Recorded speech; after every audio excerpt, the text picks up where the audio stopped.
Welcome to all of you, our guests and our partners. Welcome to AFREIG.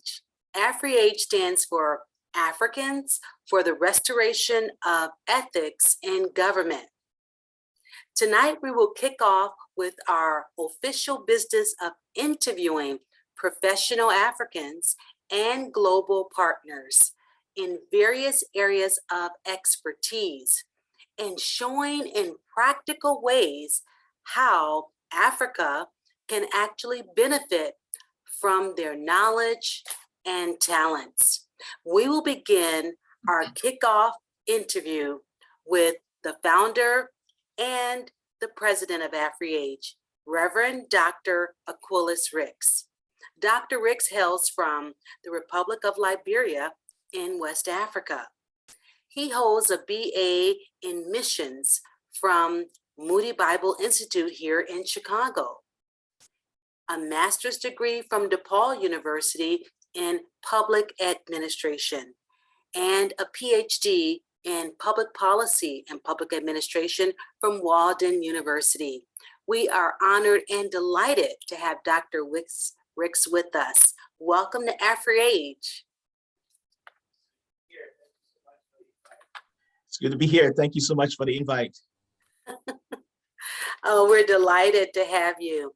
So how about let's start with the name of your organization, AFREIG. And it's actually an acronym for African, which means Africans for Restoration of Ethics in Government. Help us understand why you're focusing on restoring ethics in government. You know, I've come to discover that there is a direct relationship between ethics and trust. There is a direct relationship between ethics and trust. When two parties are in relationship, if trust is to be present, then there has to be the propensity to do the right thing, which essentially is what ethics is. Ethics is simply doing the right thing. And when you think in a governmental sector, in a governmental setting, how do we make public trust government? How do we have citizens put their confidence in public servants? It's simply this, when they see government doing the right thing, when they see government attempting to do the right thing, they become more optimistic, they become more hopeful, and as they see tangible efforts and tangible ways in which government is engaging and government is going down a path of doing the right things, then the relationship between government and citizens, that relationship is enhanced. There's a mutual respect, there's mutual bond, and so with AFREIG, as we focus on restoring ethics in government, we're simply saying we are focusing on coming alongside government to help government do the right thing, to help government take care of our citizens, to help government do the right allocation of resources. We are coming alongside government, to restore this whole idea of ethics and embracing what is right, and as we share our expertise and a wealth of knowledge from these experts we'll be interviewing over the years, we are hoping that will aid government in that process to do the right thing. And by doing that, you are essentially building public trust, building public confidence in government. Thank you for sharing your passion. It's so evident about getting citizens and governments back on an equal footing for that mutual respect. For those who may be wondering, why Africa and why now? It's an interesting question because there is a wind of change that is blowing in the world today. There's a wind of change that's blowing, and our vision for AFREIG is to help Africa get caught up in that wind of change. Sometime last year, the government of Ghana instituted an initiative called the Year of the Return, where they were encouraging, African diaspora to return back home, And this year, my country of Liberia, West Africa, we commemorated, 200 years when free slaves left America to settle in Africa and actually landed on Providence Island, in Liberia. And so this year we commemorated 200 years of that voyage. It's this wind of change is not coming, it's not happening by mistake. This call to Africans to, in the diaspora to return back home is not by mistake. I believe that it is strategic and it's essential to what's happening now. AFREIG is coming about to sound her voice, and call Africans to return home emotionally. We are calling Africans to return home psychologically.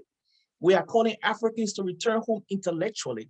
We are calling Africans home financially to invest. I mean, even if you may not necessarily go home physically, but just returning home emotionally and psychologically, intellectually, that means, you have vested interest in what is happening back home, what is happening on the continent. You have vested interest in seeing, healthcare, the healthcare sector grow. You have, an interest in seeing a good education for Africans. So we are sounding the alarm because this wind of change is blowing, and Africa will not be left out of it. Africa will have to get involved. We have to turn our heart towards our daughters and sons and activate them and challenge them that you have to step up. You have to, you have gifts, you have talents that Africa needs. And you have to utilize those gifts and talents to better Africa. And so that's why Africa, and that's why it is now, because now is the time that we'll make a clarion call to Africans to return home emotionally, psychologically, mentally, and help Africa rise up again. Wow, what your message resonates actually with the movement and the mantra about paying it forward. So you want those Africans to pay it forward to their lineage, to their ancestors, to the motherland, so to speak. Thank you. Now, you mentioned during your launch, actually last week, that the intent of AFREIG is to aid the African governments in policy formation and implementation. Help us understand how AFREIG can actually accomplish this. When it comes to public policies, policy is simply a roadmap to government action, is a roadmap to government action. And government form policies to kind of guide her in terms of what she's going to be doing for the community, what she's going to be doing on the local level and even on the national level. Well, policy has to be made based on information. Policy has to be informed by research and information. And what we say is that AFREIG, when it comes to aiding government in policy formation and implementation, we say that, we're looking at content. We're looking at content. Our focus is on content. So AFREIG, we're going to partner with professional Africans. We're going to partner with global partners who are not Africans, but who have the expertise that Africa needs. And through series of interviews that we're going to be conducting over the years, we're going to be talking with these professional Africans and global partners, and providing this content on the web, and maybe, we're looking at also YouTube and things like that, that African leaders and those in authority in Africa can watch and glean some information from these dialogues. Glean something that you can apply when you come to making policies that affects your country. These are professional Africans and people that we're going to be talking with, and they have something to share. They have something to share. And so, again, we're coming alongside government. We're coming alongside political leadership. We're coming alongside the authority in Africa to provide these contents, to provide these conversations from these professional Africans around the world. That, guess what? As you tap into this thing and listen to what they have to say, it can help shape your policies. It can help shape the implementation of your policy, that you will have success, that you have that your people will benefit, that Africans will benefit.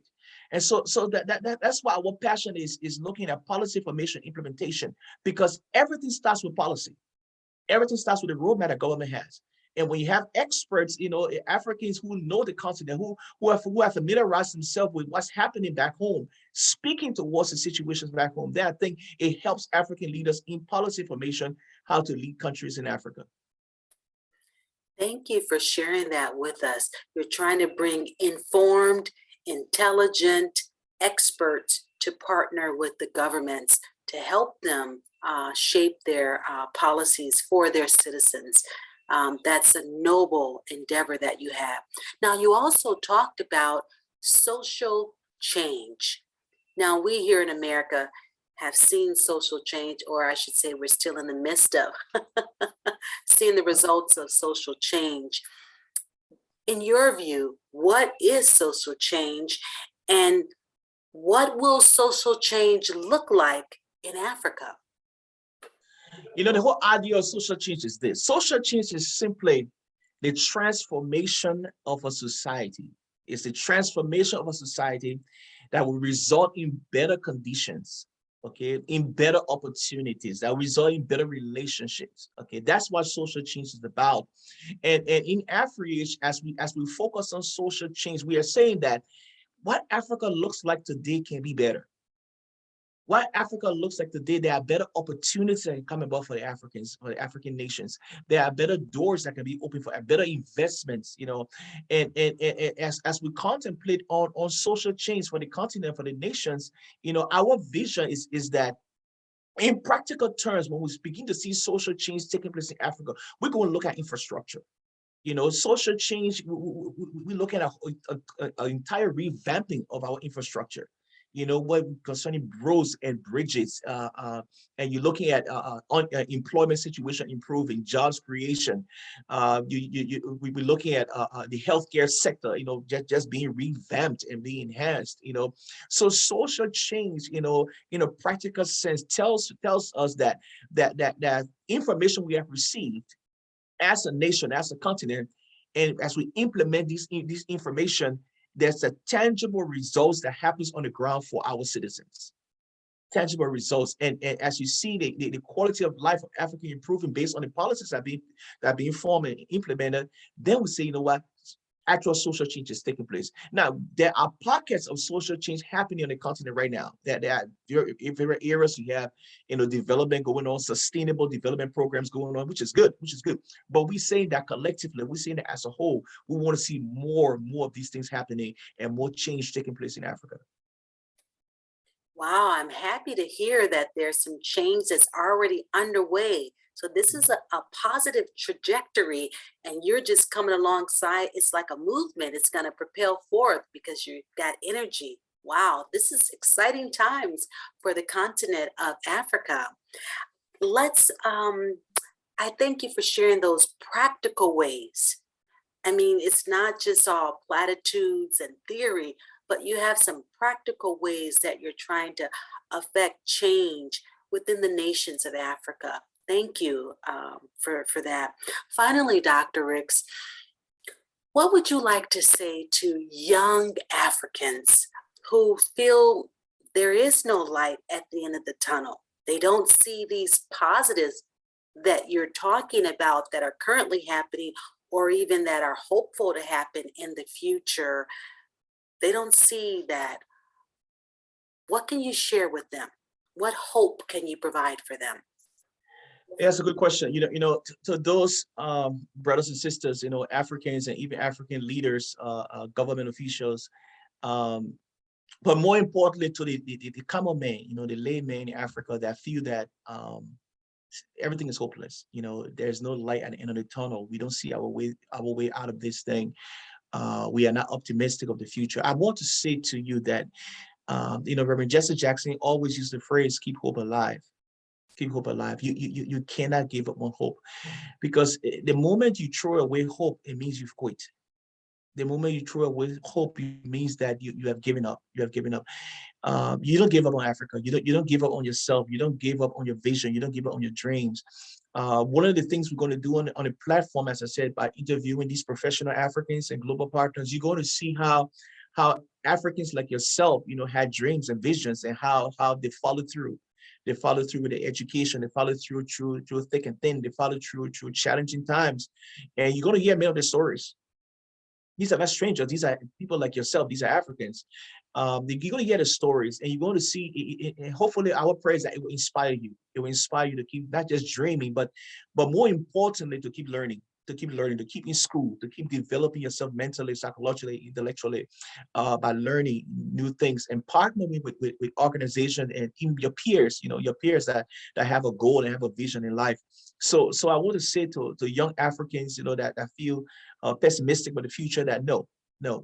That pessimism is nothing we accept in our circle, but you have to be optimistic and you have to keep hope alive. Africa will change, and AfriAge has come along. So you show that the stories of Africans get out there that will inspire other Africans to learn and to develop themselves and to be the change agents that we're looking for. Wow, I like the synergy here. You're showing the connection between America and Africa just by utilizing that phrase, keep hope alive. That was a signature mantra, if you will, for Reverend Jesse Jackson. And even now, the mantra, if you will, is be the change. So, in essence, AfriAge is helping Africans to be the change that they want to see back home in their nation for their continent. So I just thought of something related to resources that you talked about. So it sounds like there's also a component of AfriAge being a platform for resources for local governments. Is that a correct statement? Indeed, indeed. These interviews we're going to be having with professional Africans and global partners. We're going to make it available that Africans can relive these stories and see successes and see how many Africans like themselves went through challenging times but still pressed through these challenges and became successful, and how these the expertise can be applied to the continent.